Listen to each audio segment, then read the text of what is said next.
Vivez les grands moments d'analyse, décryptage de l'actualité brûlant de l'heure, dans le monde et partout au Congo. C'est sur la chaîne BBC Mpoi TV.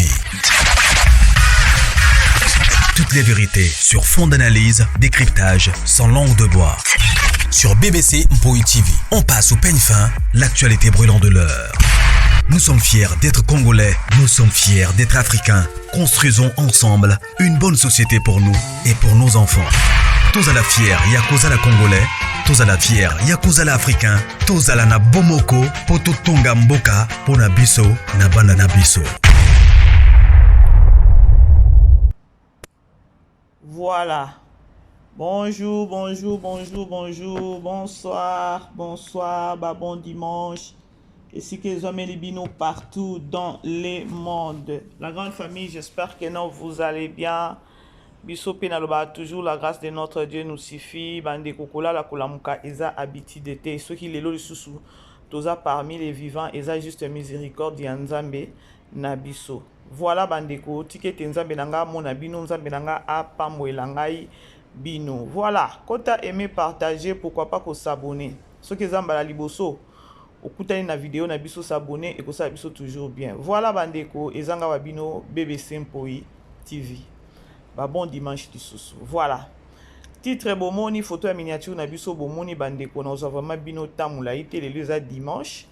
Voilà bandeko, Peniel Samba, Pasteur Mike Kalambai. Dossier de retour sur les réseaux sociaux. Congolais nani Kela biso kaka nzambe. Dommage bandeko. Ya komona Peniel Samba kobima lisusu. Tomona ki je crois déjà boyebi. Confrère na biso nani Ken Piana bayamba kiye. Vraiment ponanga tant que moi si, tant que maman na ki soni. Na ki vraiment soni. Congolais ayeba kelo kwazo salate. Ngana kanisaka peut-être que non. I don't know, na ebi ne na olobate. Congolais, il faut to senga kama ya nzambe likolo na biso. Toyebi relation à Pasteur Mike na Peniel bazaka mwasi na mobali. Relation esimbate, ba bêtise eleka ya ndenge na niveau moko pas comme possible sur les réseaux sociaux. À la fin des comptes, ba kondanaka Pasteur Mike. Après un temps, tu vois comment le comportement a peigné les acquis vraiment bizarre, il y a bizarre, oh yo kapeza Jézabel yemoko en personne. Le quoi nzambe na biso nzambe ya mawa. Nzambe aya pona bato mabe. Na ndenge musali na epe asambwaki akotaki retraite. Ay parnaki nanu ye na nzela na ye ou encore akotisaki ye maki. Peniel pe na ngambu na ye tellement lekaki ayaki susu ko chama bolongole na se et pa nzambe na ye et abongolaki motema. Ezalaki susi na biso nyonso ya koloba ndenge tolinga couple oyo mena ndenge bakabwani laki na ndenge ya mabe. Ezalaki nanu dignité ya mosali ya nzambe abali mwasi esimbite ba bêtises elekaki baza couple pe ya liboso te ya peut-être mobali aza serviteur de Dieu bakabwani bazé belé oyo baza ba musicien gospel bakabwana na basi na bango totika komona ba bêtises te. Lokola tomona ki ya Pasteur Mike na Peniel sur les réseaux sociaux. Toyebi pe que non frère na biso ou encore Aimé Kanu yepe aboyana na mwasi ni Karine. Lobi na moni déjà kutu na ba page moi vidéo a muke zo tambola. Ye moko Karine wana ex ya Aimé Kanu na kati ya voiture na ndeko na ye bazo beta musique ya mokili. Engena sa ilango pe analyse mais du moins elle est hypocrite na ngambu na ye li ete toye pona Peniel biso nyonso toyebi ke no Pasteur Mike azo préparé stade des martyrs. Ça fait très mal ba œuvre ya Satan diable ndenge a incarna na kati ya batu pona obebisa eloko wana. Pourquoi apparition lisusu ya Peniel Samba et si longtemps toyebi ke no Pasteur Mike azo préparé lo moko ya bien. Peniel kozala wana te ozala outil ou encore instrument moko boye ya ou encore obstacle moko boye na vie ya Pasteur Mike. ou encore pasteur Mike pe azala obstacle na vie na yo. Awa nga kutu nako s'attaquer te na pasteur Mike parce que biso nyonso to monaki Peniel omikitisa ki yo moko na concert okendaki na concert à pasteur Mike ba 12 o ba betaki okuna yo moko monaki ba 12 o réseaux sociaux eninganaki na ba 12 o ba betaki yo na concert. O biso nyonso to mituna ki to bi est-ce que fio aza normal o telemi pe liboso donc ba agitation nyonso ozalaki nango wana to yebaki te eza pona nini. Après 2-3 jours to yekomona leki lisusu sur les réseaux sociaux pona yakoya ko senga pardon et pas pasteur Mike kolanda na ba bêtise nyonso elekaki tant qu'une femme au sengi entourage n'est presque tout ya pasteur Mike pardon. Et sortie médiatique na yo wana biso toza ba totalaka to comprendraka. Ezalaki sortie médiatique moko boye oyo ba pesa ki na ba air na minute okosala. Ba betelaki déjà c'était ba bi que no okoloba boye ko boye. Ngana monique pasteur Mike asimbisaki onde asumbisaki o touche. Souci na yo ezalaki déjà bozonga na na pasteur Mike.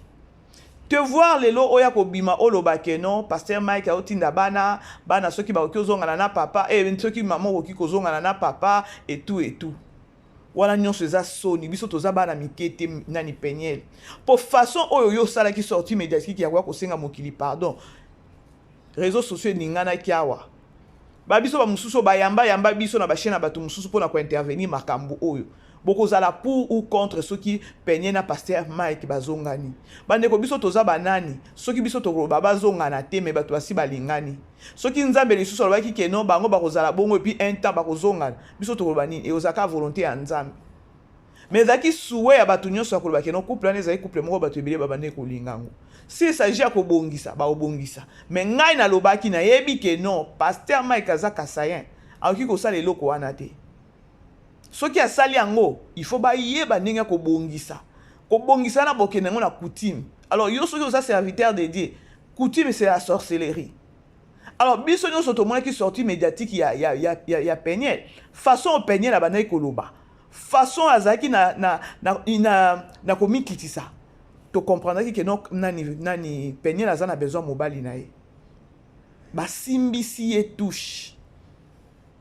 Ba simbisa ki Peniel touche na ndenge nini ba solo laki il fallait sikoyo ba lekisa ye na réseaux sociaux aloba biloko nyonso aloba ki wana ezaki Peniel te ba utiliser ki ye sikoyo aye ko simba mutu pour elle akanisa ki peut-être a obongisa façon afinga ba pasteur nani wana roy façon afinga ba to ebele ba proche ba tutu oya yaki ko senga pardon ti na ma famille o eza Shekina groupe à pasteur Mike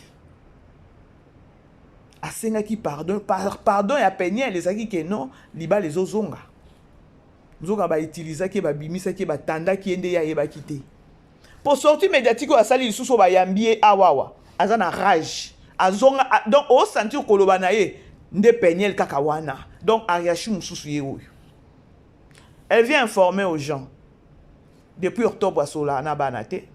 Pasteur Mike, dernièrement, tout le monde a dit que non, Aza maman bana solarana bana nae.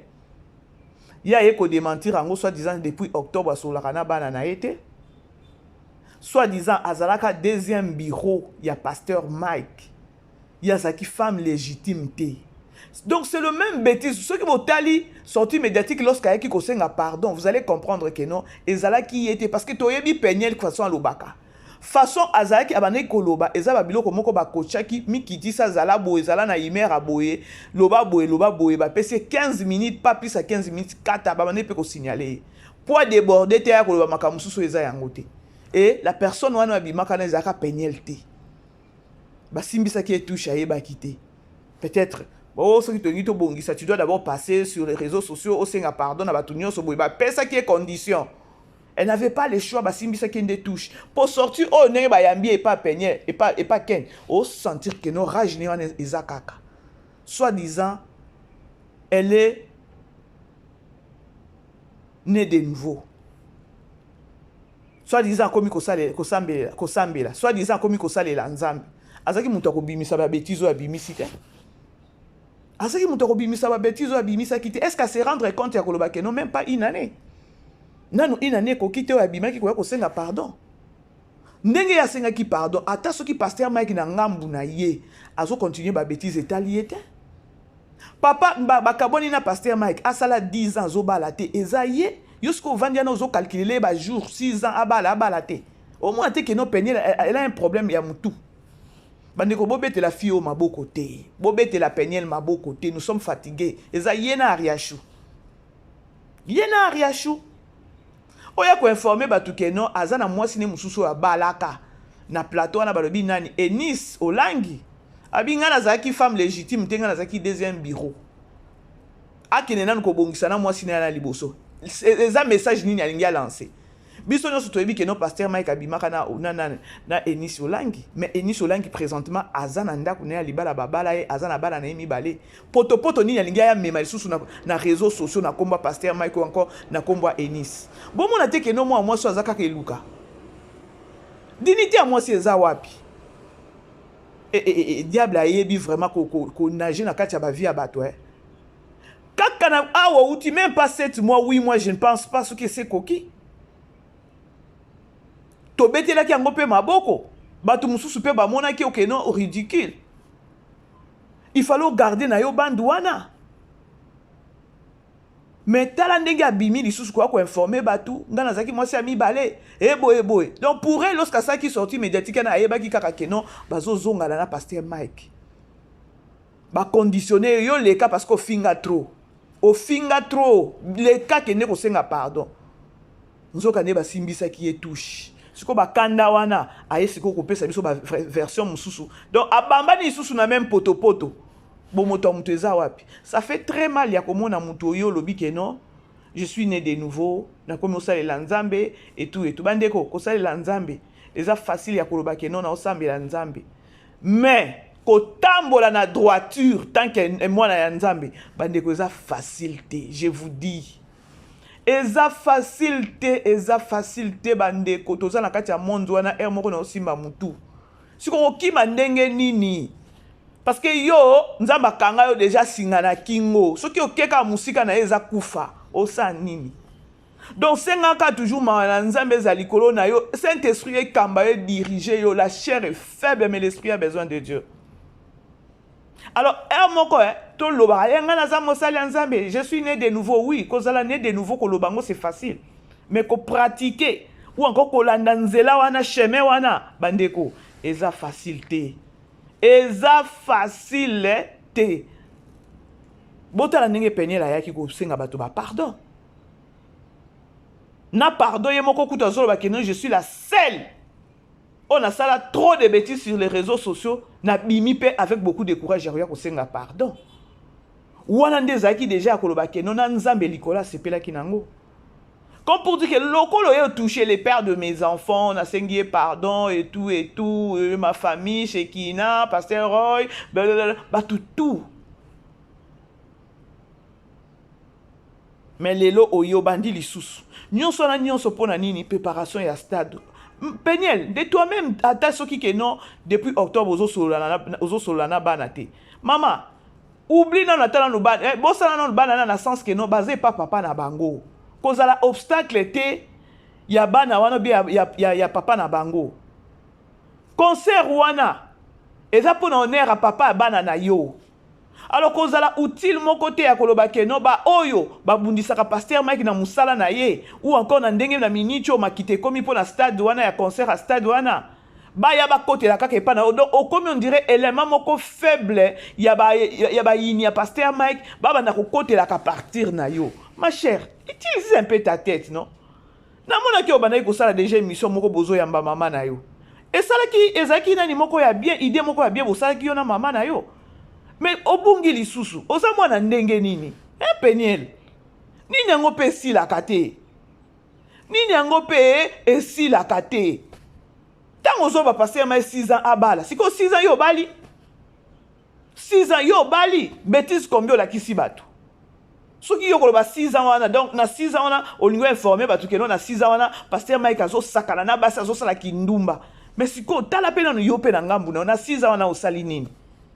Na 6 ans yope au sali nini tant on soit ko informer bato sali 6 ans ça séparation na biso ça fait maintenant 6 ans ça bala olinga lancer nini po yo ne ozana nanu pe obalite po pe mutu pa s'engager na yo il faut mutu wana pa zaka mutu ba esprit ebele bino wana ne boza wana bino nde ba ariashu nde ba penyelo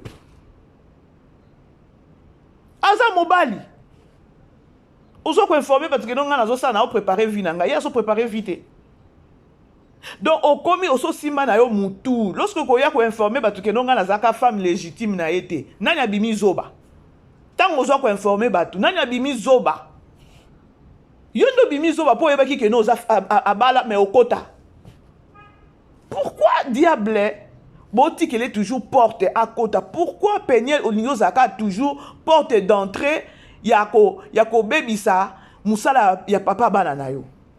Nini esi la kate nini esi la kate. Peniel.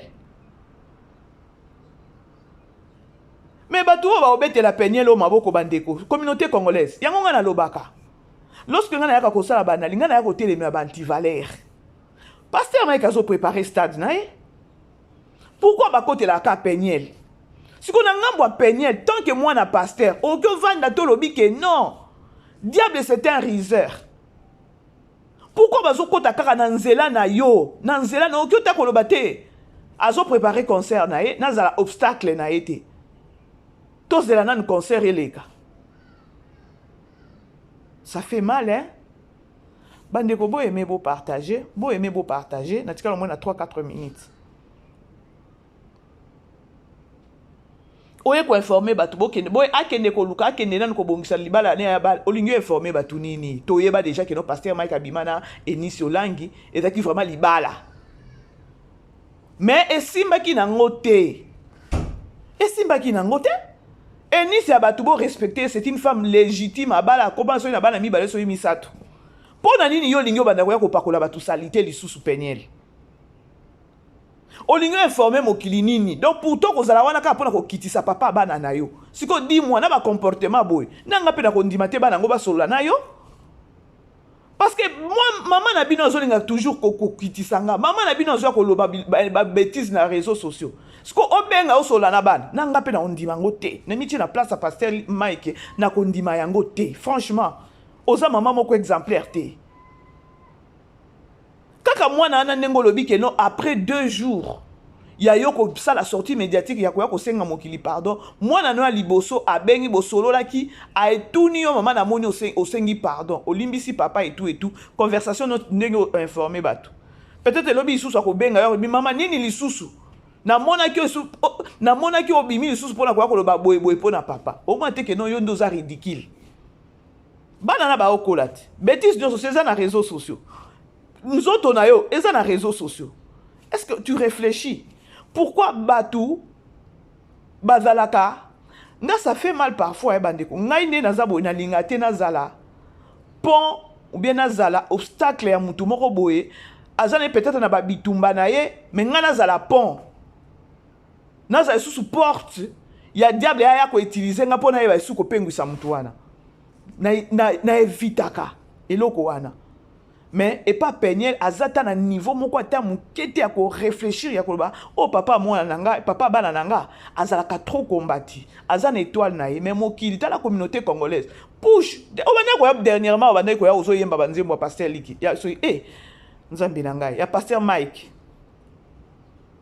et même qui peka polémique a komi ko sala promotion ba nzembo ya manene biso nyonso ozaki déjà na ba sentiment po ba biloko no sala ki na concert à pasteur Mike na États-Unis et sopaki yo penza et sopaki yo ba agitation na pasteur Mike azata kuna te ba 12 ozwaki déjà so tango yoko vanda bomoni ke no esimbite oye osengi pardon esimbite ozongi lisusu na ba flèche na yo zala nango mais moi ça zala rapé boyete moi si pas zala ka boyete bosi bokabwani fais ta vie soit disant moi si kitoko et tout pasteur Mike vanda 6 ans 7 ans 10 ans à balité aza mobali yena nzambe na yo za mwasi 6 ans wana ozo kontele pasteur Mike yo pe 6 ans wana bala yo pe na 6 ans wana obimi na batu combien tala makam siko population na une communauté congolaise ba biloko aboye bobetela ngo maboko te nga moko pesa nga pasi ya komona bozo yamba mutu me bozo zanga kozongisa kai na nzela vous êtes là bo pesa ba question moko boye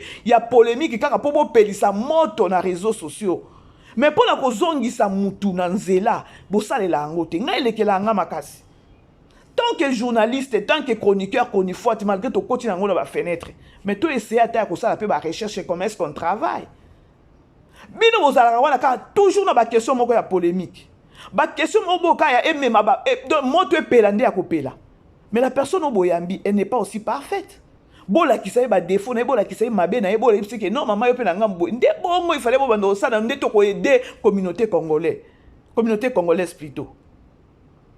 Alors on a beau PCK privilège donc beau PCK kata assassiné pasteur Mike et inda matière écoti. Mais ko pesa payer conseil beau cité. Conclusion na bino ezalakate. Conclusion na bino ka beau pelisi déjà monto. Mais pour na ko conseil pe muntu wana boyambi, bo talisi pe ba mabe na ye. Comme ça son appel muntu c'est difficile avec vous. Mais ba tout o ba ko lobela peine elle na regretter.